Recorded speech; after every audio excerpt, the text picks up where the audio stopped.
Hey, it's JC. Welcome to Urban Knife Guy, where we explore the urban lifestyle and jungle survival. Today we're going to have a look at the Oknife U1 Pro multi-tool folding utility knife. It's an upgrade of the Oknife Optical U1, which is this knife over here. And we've got 3 different handles as well. I'm excited. First, if you watch this channel regularly but have not subscribed, please do so to help the channel out.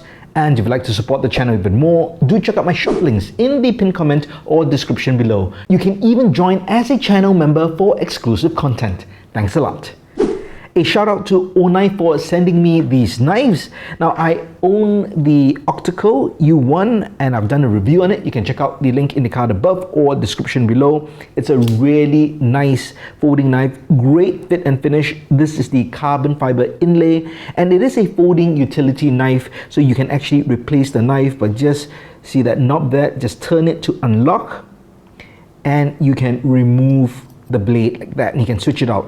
Now these are SK5 blades. You can get it from Oknife or you can get it from other DIY or hardware stores as well. So one tip I found when you do it, you do want to hand tighten it and try to tighten it as much as you can.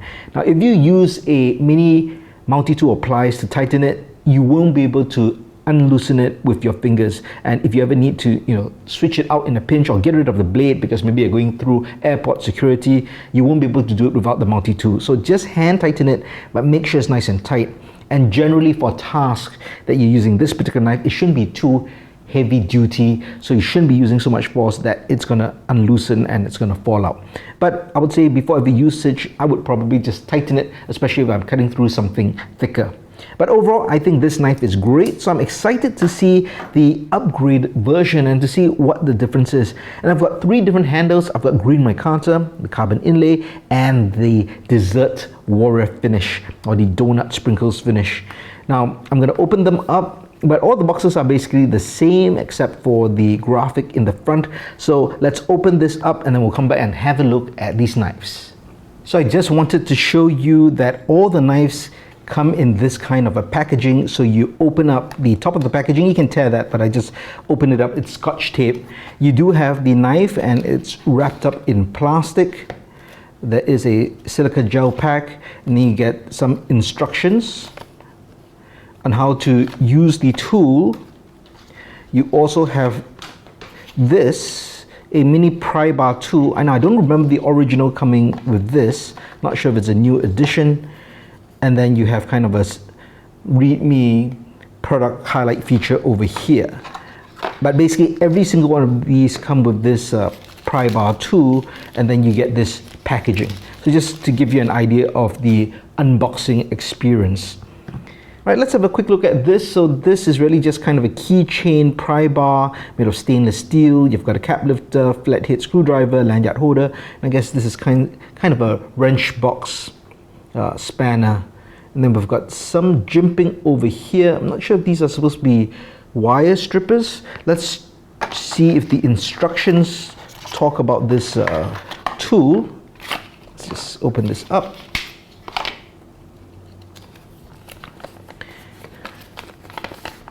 Nope, they don't really talk about this particular tool. So if you know what this jimping is for, do let me know in the comments below. Maybe it's just for grip, but I'm sure there is a reason for that. All right, let's have a look at these. So they're all exactly the same, just different handles. We'll just have a close-up view of each. These are the green micarta scales, and if you actually take some linseed oil and kind of just rub it on, it's going to have a very nice dark texture. Or if you don't want to do that, if you just use it over time and your sweat and grime gets on, it's also going to have that same texture, but linseed oil will kind of speed it up. This is the black carbon fiber, which is really the same as the original optical model. And we have here, of course, that desert warrior. All right, let's check out the deployment. So same kind of deployment, you have that access lock or crossbar lock, so that's spring-loaded. Let's see if we can flick it. Yep, the action is the same. Very nice. You can kind of just let it fall down like that as well. But very easy to deploy. Thumb stud on both sides. So you can use it either hand. Same with the access lock. And then you have the pocket clip over here which is reversible, so really good. Now there is this button over here, and I believe that's for the new feature which makes this the Pro model, and this is a driver. Let's see how the driver comes out. So let's see if that's a lock. No, that wasn't a lock, but okay, so the driver is held open by the button lock, so press that and that closes up. If not, could you use one hand? You could probably, with practice, use one hand, kind of slow roll and deploy that driver. So this is a magnetic bit, double-headed bit over here. Very nice. And just a great additional utility to add to a folding utility knife. Now, I'm not sure if I've seen a folding utility knife with a kind of a multi-tool function with the addition of a driver, but I think this is actually really nice. So if you like the original, let's just compare the two. So there is a size difference. So not only is it bigger, obviously this would be heavier. Now for a pocket knife, it's not heavy, but it's definitely heavier than the original. So if you're very used to something very small and slim and compact, you might find this a much heavier upgrade. But of course, if you're used to carrying something like a Swiss Army knife, even if it's just a thin 2-layer knife, you'd be absolutely fine with this.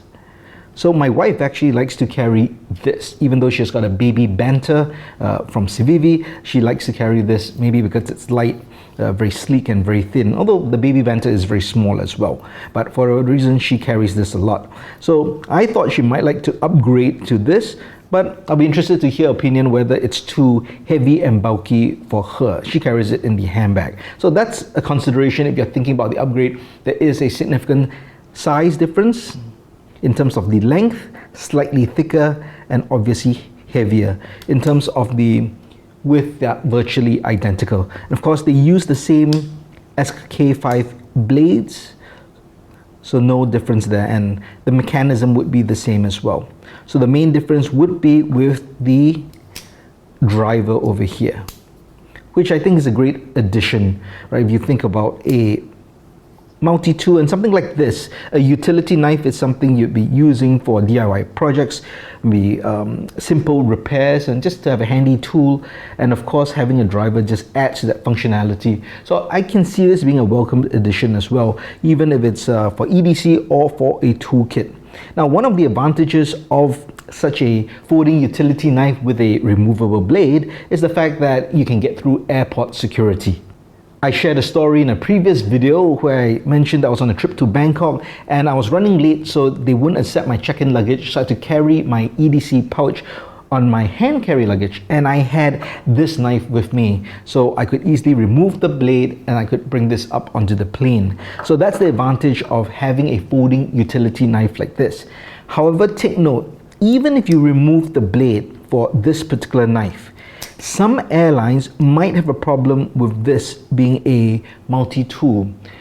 I know for a fact that maybe it's not the airline, but it's actually the airport. The Singapore Changi Airport is extremely strict, and they would consider this a multi-tool, which is actually banned on the hand carry items that you can carry. So for example, I had a key bar, which is basically a key holder, but I had a single Phillips head screwdriver on it, and they had an issue of that and said that was actually considered a multi-tool and it was banned. So this, they would consider a multi-tool unless you didn't have this bit, but that renders it useless. So just take note, depending on which airport, airline or country that you're flying out from, this may or may not pass through the airport security, regardless of whether there's a blade in this knife. So overall, I think this is a great product. You've got different handle finishes to really please almost anyone. I like all of them. So I'm deciding which one to keep for myself and which one to give to others. But overall, I think you'll be happy for this if you're looking for a folding utility knife with good fit and finish, also just quality mechanisms and construction all around, and if you want that additional benefit of a driver which uses a 4mm bit, by the way, I think this is a great product. But let me know your thoughts on this Oknife U1 Pro multi-tool folding utility knife. Let me know your thoughts in the comments below. If you liked the video, please give it a thumbs up, and if you like the content in general, please subscribe to the channel and hit that notification bell. Thanks for watching. Talk to you soon.